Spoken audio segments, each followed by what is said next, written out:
Matthew gripped his rifle with one hand, the other clinging tightly to his brother. The air was heavy with death, dirt flying into their eyes, and explosions by their heads blinding them. They were lucky to even be together. Many families had been separated and now wondered the fate of their kin. Matthew was determined to keep his twin brother by his side. He glanced back at Alfred. Blond hair was plastered under a helmet, that similar wild strand hidden from sight. He was pale-faced, fear widening his blue eyes, but a fiery determination to live burned in his orbs.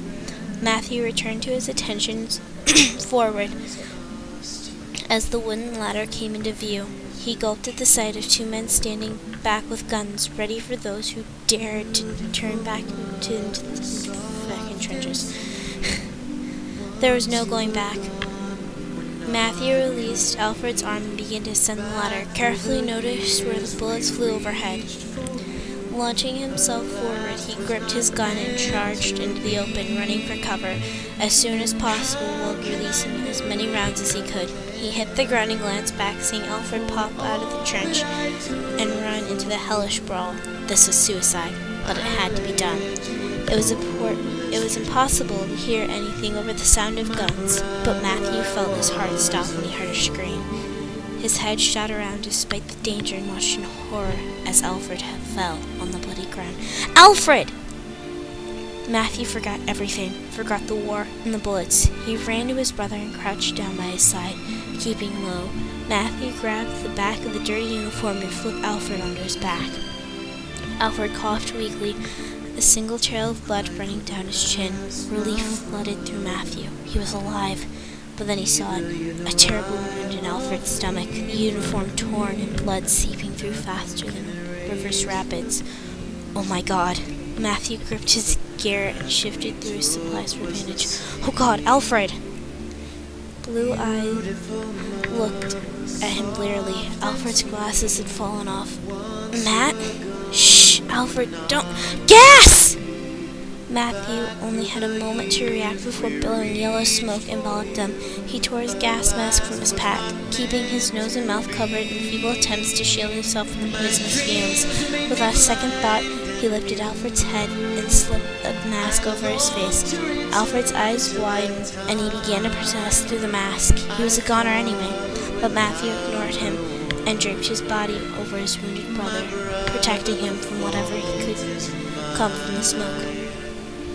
It seemed like hours of lying in that barren land, surrounded in smoke, listening to screams of terror and pain to sounds of slaughter right above their heads, to listening to each other's ragged breaths. Matthew was coughing, struggling to stifle his sounds with his wool uniform, his skin and eyes stinging. Finally, the fighting moved farther away and the smoke dissipated in the wind. They were alone. Matthew slowly rolled off Alfred and sat up, struggling to breathe clean air in his damaged lungs. He had been exposed to the gas for too long. Alfred's open wound was now bubbling a sickly yellow poison. There was no saving him now. Matthew slowly removed the mask, praying that by some miracle that Alfred was alive and would continue to live. Blue eyes, dimmed with dying light, stared upwards. Matthew felt his burned throat and chest tighten as he choked, struggling not to cry. Suddenly, Alfred spoke, his voice hoarse and low. Stars! Matthew looked up. The night sky was painted in a wondrous array of heavenly jewels, cold orbs mocking them down on earth where they would be dying. Matthew never found any comfort in stars, but Alfred did. He was always looking into the sky. Matthew forced a smile. How many can you count?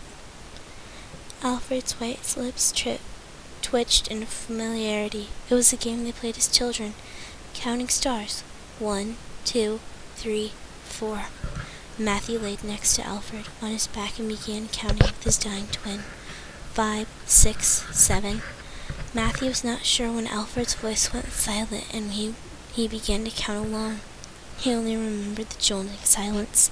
Matthew propped himself up on his elbow. The gas was causing pain to flare through his head. Alfred was not breathing, but his eyes remained wide open, forever counting stars. Matthew allowed his tears to fall as he shut Alfred's eyes, flinching at the cold skin. He was going to follow him in death, he knew it, but at least they would still be together.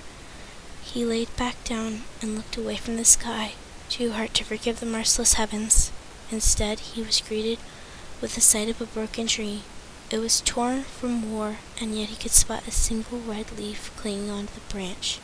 The sight soothed him, for some reason, even though he was choking on blood and poison. He entered the darkness.